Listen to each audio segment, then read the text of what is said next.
What's one thing I can do today to move my life forward? What's something I can do with intention today? And I say that the best way to do it, because this is what I practice, is to think a little bit more about death. If we can actually sit down and ask ourselves, am I going to regret not doing this? That might give you an answer. I used to say that life is short, and the truth is life is also long. So I've amended that statement to say that life is unpredictable. Hello, everyone. Welcome back to another episode of Code 3 Life Reinvented. I'm your host, AJ Jones, and I am delighted to have today's guest with me. It's someone I met several years ago when I was podcasting and hosting my other show called Profound Awesomeness. And I came across today's guest, and I have yet to forget about her story, her journey. In fact, I have a book coming out, and I'm still inspired, and so inspired by her story that part of her story is in the book, of course, with her permission. Today's guest is palliative care and hospice doctor. She is also a host of a podcast called The Purpose Filter. And she's also a TEDx talker and speaker and coach and life advisor and a lot of really cool things. And she may actually still be doing trapezing, which I want to hear about too. So let me introduce today's guest, Dr. Kathy Zhang. Kathy, thank you so much for coming on Code 3 Life Reinvented. Hi, Adrian. Or I guess you're AJ now. I don't even know what to refer to you as. When we first met, it was Adrian Jones. So thanks for having me back. It's great to be here. Yeah, well, it's great to see you again. And it's Adrian or AJ. It's been that way my whole life. And sometimes I don't even know what to call myself. I'd like to jump into this conversation and see if you've had a Code 3 moment in your life. I mean, I talk about the show as Code 3, and I certainly went through one with my second Widowmaker heart attack. But for you, did you have an awakening in your life that you would classify as a Code 3 moment? Totally. I think probably my first one, I didn't realize it at the time, was when I had a near-death experience. I think I was 13 the summer before my freshman year of high school, actually. I didn't know how to swim. My parents took me and my friends to a water theme park. There was a wave pool. I ventured in, jumped up, got swept under, and I just remember just basically being like, oh, this is it. This is it. I don't know how to swim and I'm just going to die. And obviously that didn't happen, luckily, but it was a very surreal experience. And then at that kind of age, you're like, whoa, why am I still here? Why didn't I die? I could have very easily drowned. And that kind of started things off for me looking back. And then I would say the next really significant big one was during COVID. I was a fresh palliative care doctor. I had worked previously as an attending, but in internal medicine, and went back to fellowship, thought this is what I want to do. I want to care for people who are sick and dying. And then not even 6 months into my new job in New York City, the pandemic hit. And, we've talked about this before, and I just dwelled into a deep, deep, dark mental hole that I almost didn't get out of. And that really was, I think, the catalyst to me becoming the version I am today. I did not know about that 13-year-old near drowning experience. That must have been terrifying. And I hope it hasn't scared you from swimming. I'm not great with deep water still. I'm not going to lie. I get it. I did mention this. You were a trapeze artist or working on it. Is that something you're still doing? I wouldn't call myself a trapeze artist. My husband and I did probably a couple years of trapeze as a hobby. And we actually paused because he has had some surgeries, and that just didn't feel like the safest thing to do given his health condition. So we have ventured on to other hobbies, but it was super fun. And I think about going back from time to time. So going to the COVID moment. So you're 6 months into your job, you're in New York City. If we could go back in the time machine a few years, 2020 was tough. And there was a lot going on. It was a bit of a shit show. And you're working at almost ground zero in many ways of COVID in the hospital, in system, in hospice and palliative care. It's like end of life situations. Why did that impact you so? I think it was a combination of things that, one, I don't think anyone in healthcare was prepared for a global pandemic of that nature, right? You get trained for it and they tell you that it's a possibility, but you don't actually go in expecting it because in your lifetime you've never seen it. Number two, the acuity of it was so intense. Not only the patient volume, our usual list was in the 20s. It blossomed to 89 at its peak in almost like a week, maybe even, 1, 2 weeks, something like that. It was just pretty much overnight. And then everyone was so sick. It wasn't just, oh, they're hospitalized. It's like, no, they're dying. This person's dying. Everyone was dying. There were people dying on our list that they consulted us. We couldn't even see them before they died. Emotional intensity of it all, compounded with the fact that it was my first kind of real foray into being an independent palliative care practitioner. Plus the fact that I had not really had the emotional regulation skills and all of the skills that I have now to deal with that at the time. I imploded. I didn't know what to do. I relied on my coping mechanisms at the time, which were denial and intellectualization. It got to a point where it was so bad where I was just like, I don't want to wake up tomorrow. No, just let me fall asleep tonight and never wake up. And I was so distraught. I was crying 8, 9, 10 times a day. And I'm a crier. Okay. Like that's baseline for me, but 8 to 10 times a day is excessive even for me. And so at some point I was like, oh, okay, something is not right here. And luckily I was able to talk to friends, family. There were support hotlines for physicians or people in healthcare that you could just call, staffed by psychiatrists and things like that during the time. And then when things died down a little bit, I was able to see a trauma therapist who I say got me back to my baseline from that deep, dark hole I was in. And then shortly after, I received coaching, which kind of got me to be like, oh, there's more out there. There's more to who I am. I can contribute. I can, reinvent myself. And so that kind of sparked the journey. I can't imagine how intense and difficult that time was. I mean, I know from my own experience where I was, but being at ground zero in a hospital, and I have memories of like building temporary mortuaries or something outside hospitals to place body. It was unbelievable. Let's springboard into what you're doing now. So yeah, you're still, go ahead. What is the portfolio of work that you're doing?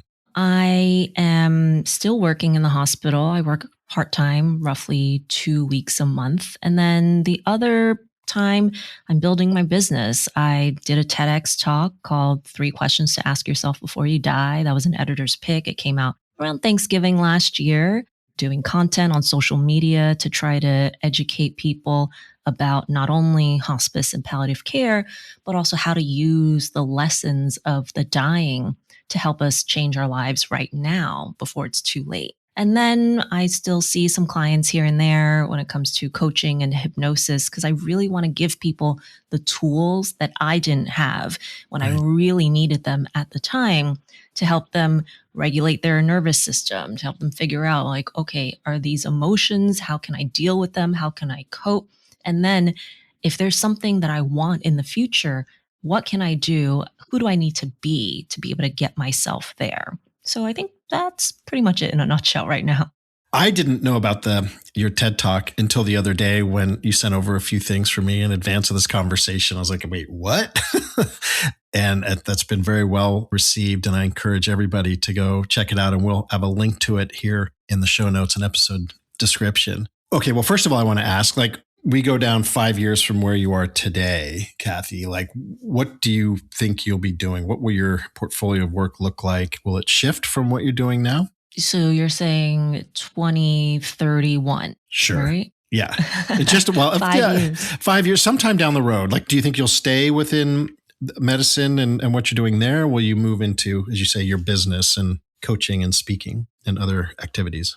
I'm hoping that in the next 5 years, I'll still be doing some patient care. I mean, that's the work, right? I always say to people, it doesn't matter where you go, patient care generally is the same. It's that your work environment is different, your colleagues, the structure of the administration. But that's the bread and butter of medicine. It's the one on one patient care. So I'd love to still do that, but I would also love to expand the business, to expand speaking opportunities, to be able to create an impact and create change at a broader level. So I'd love to be doing more of that. It sounds to me like you're broadly speaking in the healing arts world in so many different ways, helping people in a medical environment, on a stage, working one on one with people, putting content out that people can use or be inspired by or could be guided by. Is that a fair way to say it? Yeah, absolutely. I saw an interview with Sterling K. Brown. I think he was on maybe The Daily Show. And I think they were asking him about what his why was or what got him through all of those rejections and things like that when you're an actor coming up. And he said, my mission basically was to educate, entertain, and edify, right? And I loved that. And I was like, oh, I'm going to steal that. It's so good. Yeah. Because that's what I want to do as well. And if I can do all three in one piece of content or on a podcast episode or in my writing, whatever it is, like that is mission accomplished. That was but educate, entertain, and edify. I don't think I had the order the right way, but yeah, really cool. Yeah. I might have to steal That's that good, too. right? I know. Yeah, Sterling K. Brown. And one of the things, well, there's several things that I think what you do is really interesting. And then we'll talk about the TED Talk here in a moment. What you have learned working with the dying, and I know that's a big focus of the aforementioned TED Talk. For so many of us who are in our careers, we're running and gunning, we're busy, we are high achieving, we're seeking accomplishment and achievement, maybe only in our professional lives, but maybe beyond in our family lives and our community environments, however we want to define it. We're busy and we're in the hustle and so forth. You work with people who are in their final days, their final breaths, and are in that moment of reflection and awareness about life. I want to tap into your knowledge and experience here to understand some core themes that come out of your work there when you work with people who are like, today could be the day. This could be it for me. What I have noticed and what I talk about in the TEDx talk was that, and you talk about this too, about how so much of our daily lives is on autopilot. We just go, wake up, we do the same thing over and over again. And it's because our brains are wired that way. It's easy for our brains to do because it goes into a pattern, it goes into a routine. And the brain likes to conserve energy because it's the largest it's the largest oxygen consumption organ in our body. It's about 20%. Mm-hmm. And so the brain likes to just streamline things, generalize, make things easier. The issue is that most of us wait because we're not intentional, because we're not maybe aware. Most of us wait until something external, like a code 3 event, like, losing our job or getting a divorce or having to move somewhere, some big external life stressor to kind of wake us up. And then you look around, you go, whoa, what's happening here? It forces us to shift our perspective. We see our lives from a different, almost level of consciousness. And it's that dissociation, even if it's temporary, that helps us to look at things differently. And that is what a brush with death does. That is what being diagnosed with a terminal illness does. It is a big shift. And it's not only mindset perspective, but it's an emotional shift too. And so my whole thing with the TEDx was like, why do we have to wait until an external life event happens? right? And the truth is because it is so painful that a lot of times we, one, don't know where to start. And two, it's kind of uncomfortable and painful to take that upon yourself to do that. Right. And so for some people, they're like, okay, I'm going to jump all in. I'm going to, quit my job, move abroad. I'm going to start writing that book. But that takes a lot of energy. It takes a lot of effort. But that is what almost is necessary to be able to override the ingrained, habituated pathways in our brain and nervous system. So that's one way. You just rip off the Band-Aid, you jump in. The other way, which I'm also suggesting, is intentional daily doses, right? You are like, okay, well, what's one thing I can do today to move my life forward? What's something I can do with intention today? And I say that the best way to do it, because this is what I practice, is to think a little bit more about death, right? What's it going to be like if you're on your deathbed? If you think about that, sometimes just the thought of that alone is enough to shift our perspective and be like, oh my God, if I'm dying, do I want to keep doing what I'm doing right now? Do I want to keep going down the path that I'm going down? Because then that can be enough of a shift for us to take a step back and be like, okay, maybe something needs to change. I think it's really interesting. And when you mentioned this in your TEDx talk about the brain and brain size and oxygen use, like 2% of our body mass, I think you said, and 20%. Yep. That floored me. And you just said it again. And I'm like, wait a minute, we got to come back to that. And I want you to finish your thought. Wow, that is incredible. And so when you say that our brain, it's easier for us, and I'm probably going to say this wrong, so you just correct me, but I think this is really interesting for folks who are going, God, why can't I just break through? I know I'm on autopilot. The bathwater's warm. I got life figured out, but it's not lighting me up like it used to. My status quo is, hey, now status no. So our brain is actually telling it, it's fighting us, maybe. Is it? Like, yeah, no, you don't want to change. That's going to cause me to consume all this energy. I'm going to have to figure some stuff out. I'm going to consume even more important energy, or oxygen rather, that the body needs to conduct very important other functions. That's what's happening up there in the cabeza.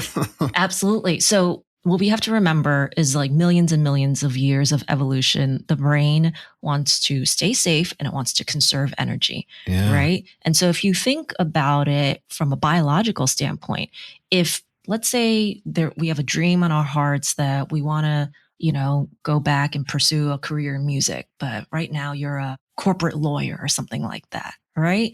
That thought can be so scary that the brain's like, where's my income going to come from? How am I going to support my family? That's stupid. That's a safety issue, right? And then number two, all of the energy that it's going to take to step away, to start going down that path. Where do I even start? Who do I contact? What if I'm no good? All of these things. That is energy. That is oxygen consumption. The brain doesn't want to do that. It just wants to stay warm and comfortable and just keep doing the thing, even if it makes us unhappy, until there's a inflection point, until there is so much pain in our current state that we're like, no way, I cannot go another second further. And then change happens. But again, most people wait until something external happens. What I'm saying is that we can actually recreate that. We can re-engineer that for ourselves over a period of time.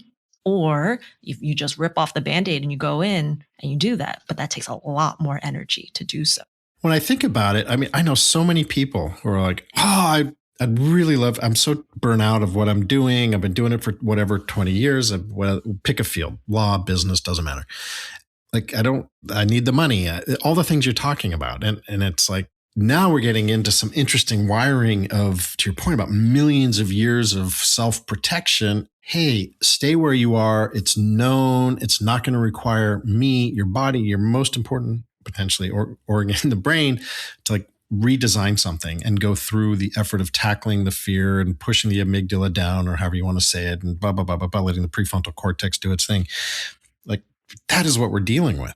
And one of the things that I use for myself sometimes is I know this, right? The awareness of it is step one.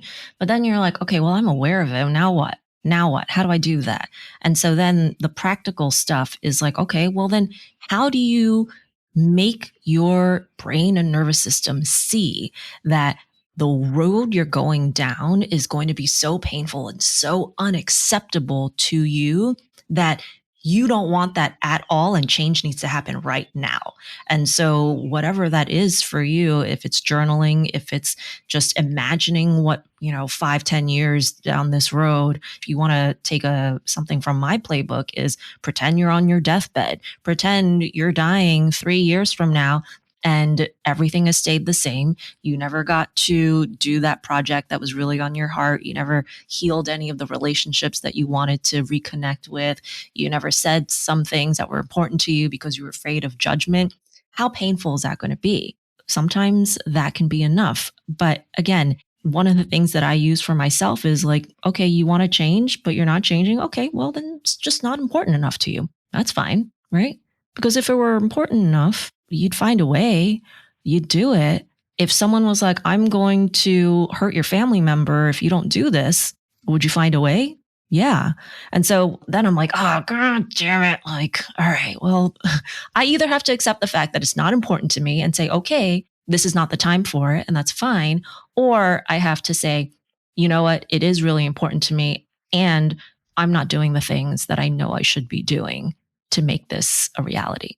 Do you think that if you could assign a weight to compare two things, failure versus regret, which one has more weight to it? For me or for people? Both. Let's start with you. For me, regret is heavier. It feels worse for me. I don't want to get to the end of my life and be like, oh, could I have? Should I have? Did I have the capability? Was I just afraid? And all these things, and the shoulda, coulda, wouldas in my head, that I really doesn't sit well with me. I really don't want to do that. And again, I don't want to come across as this person who's got it all figured out and is doing. I'm afraid too. I have projects that I have waited 2.5, 3 years to move on because I'm afraid, and I recognize that is something I have to work on too. And so that's everyone. And the question is, how do we give ourselves more leverage? What do we have to say? What do I have to think about?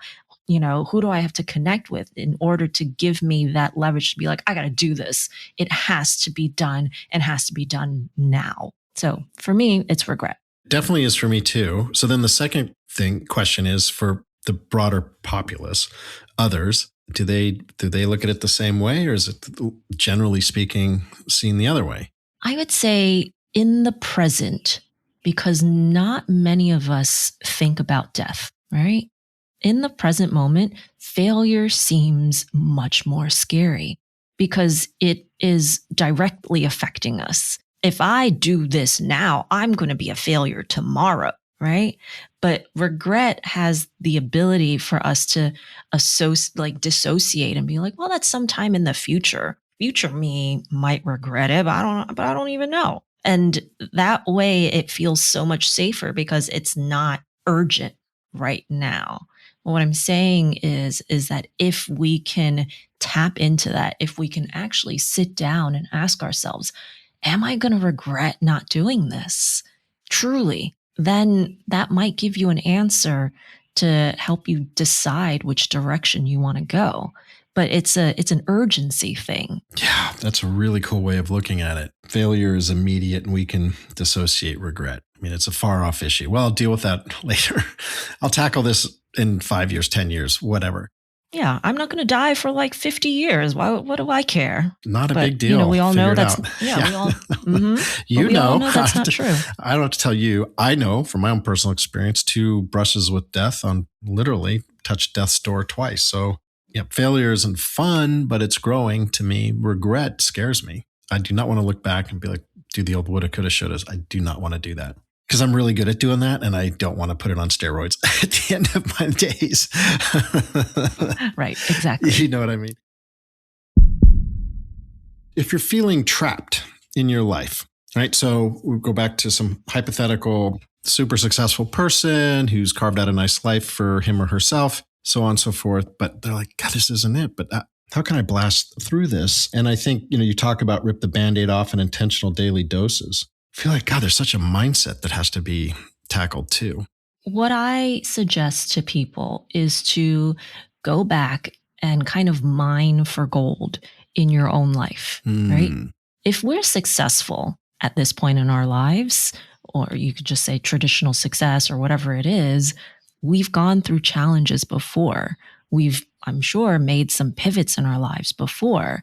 So then the question is, okay, if that's worked for you in the past, then step back and list out the patterns, right? Like even for myself, I've been trying to, do some body recomposition and, gain some more muscle, lose some fat. And I was trying all these different things. And then at some point, and it wasn't working and it was going in the wrong direction. And then at some point I was like, okay, hold it. When has it worked for me in the past? And so I went back and I go, okay, well, what did I do back then? What were my actions? What was my mindset? And what emotions did I have every single day that gave me results? And so go back in your own life and be like, if there was a challenge or if I had to bust through something, what did I do? What did I think? How did I feel every day? And then recreate that. Because if it worked for you in the past, presumably it's going to work for you again in the future. And then you're like, oh my God, Kathy, like I've never been in this position before. Like you have, right? Maybe not exactly, but you've overcome challenges before. You've made pivots before. And so stop trying to go out there and learn from people who aren't you. Go back in your own life, sit down, journal, just write it down, and then look at the patterns. And then you'll see, oh, I needed to, feel really confident, or I needed to research certain things. Oh, I needed to be in a community. Oh, I had to hire a coach. Whatever it was, go and do that again. What do you think people get wrong about transformation? I think people think that it has to be this aha golden moment and it has to be so life-changing. And it can be, right? It can be a huge aha moment. And that, again, could be similar to ripping the Band-Aid off, but it can also be an accumulation of small moments. It can be a podcast episode here and there. You get one little nugget. It could be a piece of content that you see that's 90 seconds and you get a little piece.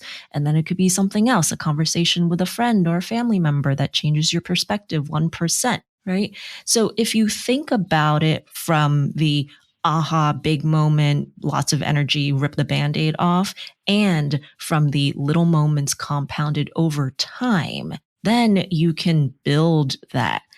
That's why I suggest the compounded moments over time, because it doesn't feel so scary. You're like, oh, I could make a 1% shift. Oh, I could do something small, something tiny, because, I have ADHD and I need little wins. So give ourselves little wins. What's something tiny, tiny thing? Okay. Even if it's, I woke up 5 minutes earlier today. Cool. That's a win.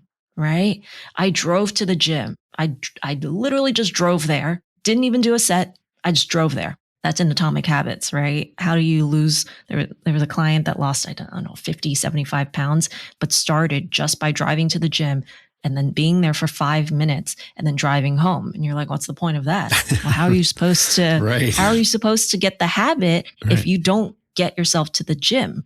So it's these tiny little moments that, again, add up over time.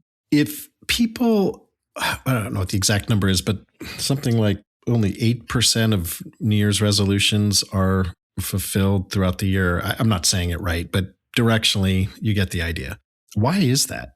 Like you come into a new, and it doesn't have to be about New Year, but I'm using this as just as maybe a use case or something, because if people come into the new year, okay, this is it. This is the year I do blank, get a new job, lose 10 pounds, go to the gym, start writing that book I've always wanted to write, whatever. So few people follow through. Do they not have these these micro habits? Is that the problem? Or is it just the brain kicks in and is like, why are you doing this? This is way too much extra effort.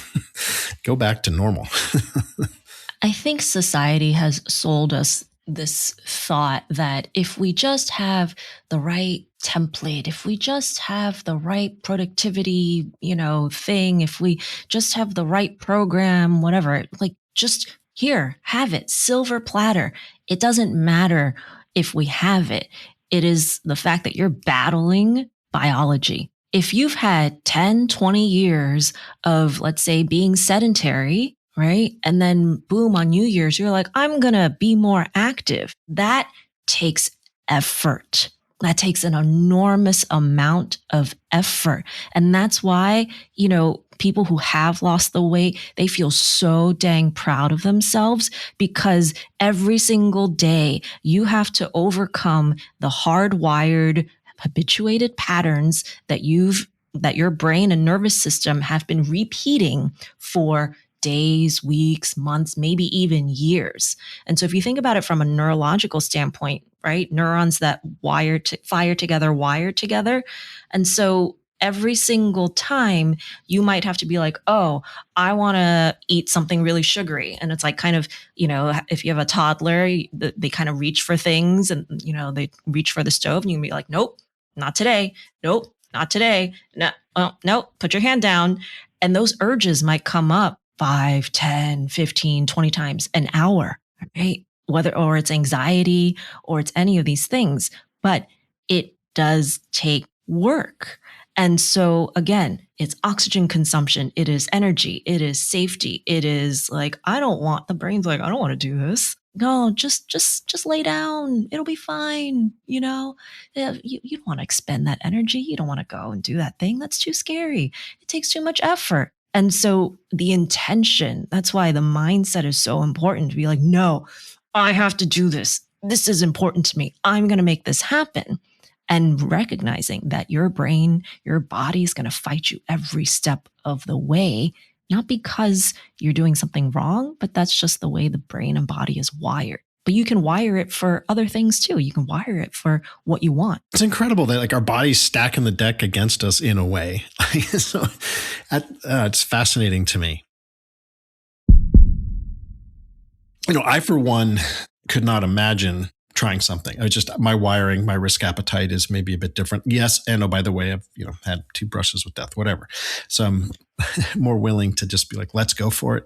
And like, if it doesn't work, okay, so what? What can I learn and grow from it? What's the line in Shawshank Redemption? Get busy living or get busy dying. I mean, in some ways I say get busy growing or get busy dying. It sounds a little harsh, but that's a bit of my personal mentality. When we start thinking about regrets and the work that you do on the palliative care and hospice care world, I know there's a book out there put out by Bronnie where, we talked about this actually years ago on Profound Awesomeness episode we did together. But from your perspective, what's the number 1 or 2, whatever, top 2, 1, 2, 3, whatever, lessons of the dying that you wish everyone could hear and just get their arms around and embrace?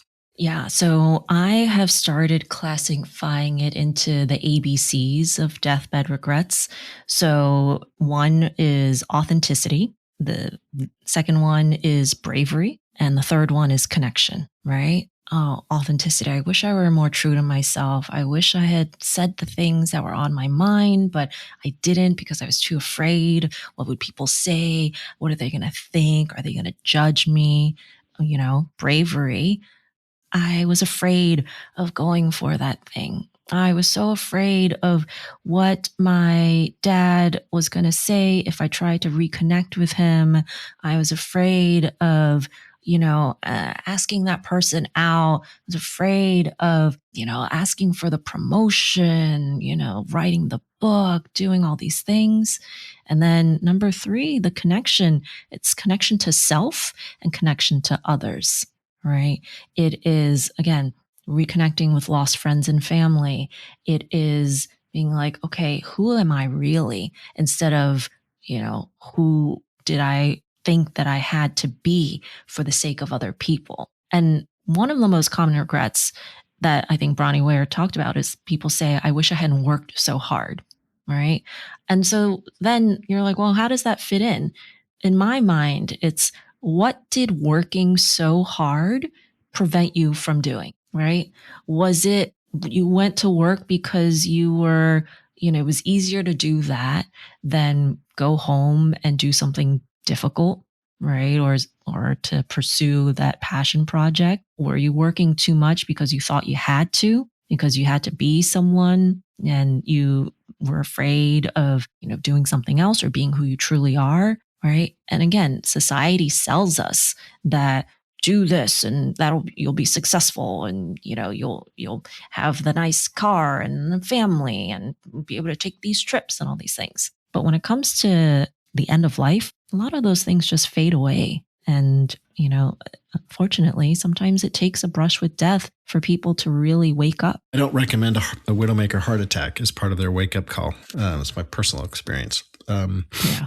Or almost drowning. Yeah, right. They're almost drowning at age 13, the whole life ahead of you. Yeah, awful. The authenticity, as you lay out the ABCs, that's interesting to me for a couple of reasons. Very, very, very self-serving. The lead title for my book is Powered by Authenticity. It's coming out very soon. So anyways, I was glad to hear you say that. I feel very, very, it's interesting actually that I don't know if you did ABC because it's catchy or if authenticity is number one, however it is. After my second Widowmaker in April 2024, and I sat with myself and just sort of like, okay, how can I help people and bring something to them that could help ideas, concepts, whatever. And for me, as I sat with it, like the truest source of joy comes from when we honor our authentic truth. We are truly in tune with who we are authentically, and then we honor it and we bring it to life. So it's interesting that people may not have been authentic. They might have been more into the conforming part of the program. And I understand that, but I think that's super powerful. So anyways, very self-serving, but I think it makes a ton of sense. Let's get off my book promotion tour here. No, share it. Tell everyone about it. Yeah, exactly. Bravery. Yeah, just having courage. Like how many times, God, for me, karaoke. I will do pretty much anything as long as I don't think my life on the line. I've had a couple close calls. I don't need to push it, but karaoke, I'm just mortified of karaoke and I don't know why. I know I have a musical sense. I have a musical ear. I've done music theory. I play the piano very loosely. I can compose some very basic things, nothing to brag about, but singing terrifies me to my soul and it kills me. Mm-hmm. If I could get a genie to give me 3 wishes, my number one wish is to sing every time. There's other things I'd want to solve for the planet, but I would love to be able to sing. But it's funny, that still holds me back now, even though I've been to the Grim Reaper's front gate and got sent back or walked away, however you want to say it. And I still don't want to do karaoke. What? Why would I not want to do it now? At this point, I'm playing with House Money. I just go for it, but it still tangles me up. I'm curious. Do you want to do it, or you're just no, there's no part of me that wants to, or it's just so scary? Because I have thoughts about this. I was super terrified of singing, because I had internalized that I had a terrible voice when I was younger. And so I actually did School of Rock. Have you heard of that franchise? Yeah. Yeah. So I forced myself to be the front lead vocalist of a band. And then now I can sing. And, but it's something very scary about stepping into the limelight. It's a visibility issue. It's not necessarily about the singing. It's about, putting ourselves out there. Yeah. And I'll get on stage. Suddenly I feel like I should be on the sofa and you're like my psychologist. But I'll get on stages. I have no problem speaking. It's just the singing. And I know why the problem exists. As a senior in high school, I could sing as a kid. As a senior in high school, I went out for Pirates of Penzance, and I was one of the Keystone Cops, and I was supposed to hold a note. And in final dress rehearsal, I couldn't nail the note. And they took me off the note and put me into a chorus. And I just never recovered. And I'm in front of the whole cast and the backups. I will never, that is the reason why. Scarred me for life. But anyways, this is you got to do it. You got to prove to your audience that you can do it. Come on. Well, I'll come up to New York and you can show me how to do it at karaoke. And then connection, I think is so powerful. It's really cool that you brought this up, because I feel like in today's world, more so than ever, we are lonely. We know loneliness epidemic is really tragic, and it's a bad news story in this country for sure, certainly as we get older. So we have to work extra hard to have more connection, get off our phones, stop getting life's answers from whatever AI system or platform you use, but to get out in nature with friends and family and whatever, do things. But authenticity, bravery, and connection, that's really interesting. And I hope listeners can really tune into that as they think about where they are in life and what's important. Kathy, we've covered a lot of really cool ground. I could probably talk to you easily for another couple hours without even blinking. But if you could give our listeners one tool, idea, trick, maybe we reinforce something we've already covered. And for those who are out there that are contemplating some level of reinvention in their lives, a little transition to a grand, big transformation, whatever it is, what would you tell them? I used to say that life is short, right? The work that I do. And the truth is, life is also long. So I've amended that statement to say that life is unpredictable. It really is. That is the truest form of that statement that I know. And I think everyone can probably agree on that. And when you see as much death as I do, I mean, because of HIPAA, I can't really say too much, but I have people who are 90, 35, in their 40s, 20s with cancer, and all they want to do is to be able to live the lives that you and I are living every day and that we just take for granted. I have 20-year-olds who are like, I just want to be able to eat a slice of pizza without vomiting. Right. And here I am just being like, oh, life is tough and all these things. And yes, it is. And find things that you can be grateful for. And that can help you through so much. And then the last thing is just take a tiny little step. What is the next tiniest step that you can take towards that thing, to try to overcome that resistance? Because then you can build momentum. That's a little bit of dopamine. And then you can feel like, okay, I did a tiny little thing. Cool. Check. I'm proud of myself. So that's, what I want to leave you all with. How can people find you? I'm most active on Instagram at Dr. Luyi Kathy Zhang. And I would say that's the place where I am the most. My website is the same. It's luyikathyzhang.com. And you can watch my TEDx talk at the link and go from there. And I will be sure to have all those in our show notes and the episode details. Definitely check out Kathy, her TED talk. I'm going to have to pull this up just to make sure I get the title right. 3 questions to ask yourself before you die. You got it. I mean, it's the D word, I think, as you call it, like in your episode, but like reframing your relationship with the D word, I think is really an interesting listen. And I encourage all our listeners to go check that out. So I'll have the link here in the show notes. And I want to keep this line of communication going, Kathy, because I think you have so much wisdom and interesting perspectives to share. And thank you for coming on the show and sharing your thoughts with us today. Super appreciate it. I think for me, when we kind of summarize some of the things we talked about is moving off of autopilot. And it's really fascinating. And you've given me a lot to think about, Kathy, around our brains, and that our brain is actually stacking the cards against us, stacking the deck against us, which I had not contemplated in that light. Think about what that means and how you can work around that. And Kathy's talked about a few ideas and tiny steps, intentional daily doses. I think things along those lines can really help get you moving, that atomic habit of going to the gym, just to drive to the gym, to build the muscle, so to speak, before you even step into the gym. I think the other thing that's really interesting to keep framed is around failure is immediate and we can dissociate regret. And so if we can decouple that thinking a little bit, and so that regret doesn't seem like such a far off thing that we'll kick the can down the road and deal with someday, right? But like it's something that let's actually talk about it right now. Like what is regret going to be for me if I don't do this, if I don't learn to sing and become the front woman for a band, which sounds really cool, by the way. Kathy, I want your music. Send it over. But I think that's some really interesting things to think about there that you've given us. And I'm thrilled that you came on the show and join us here at Code 3. If this conversation resonated with you, please check out our website, bemorealigned.com. It's the home of More, a destination for accomplished professionals who've been successful, but know something no longer fits. You can always reach me at hello@bemorealigned.com. I would love to hear from you about anything regarding the show, future guests, any feedback about what we're doing. I would love to hear it. And remember, life doesn't wait for the perfect moment. It waits for the moment you decide to stop settling. When your status quo feels like a resounding status no, it's time to listen and act. I'm AJ Jones. Until next time, stay honest, stay aligned, and don't wait for the wake-up call.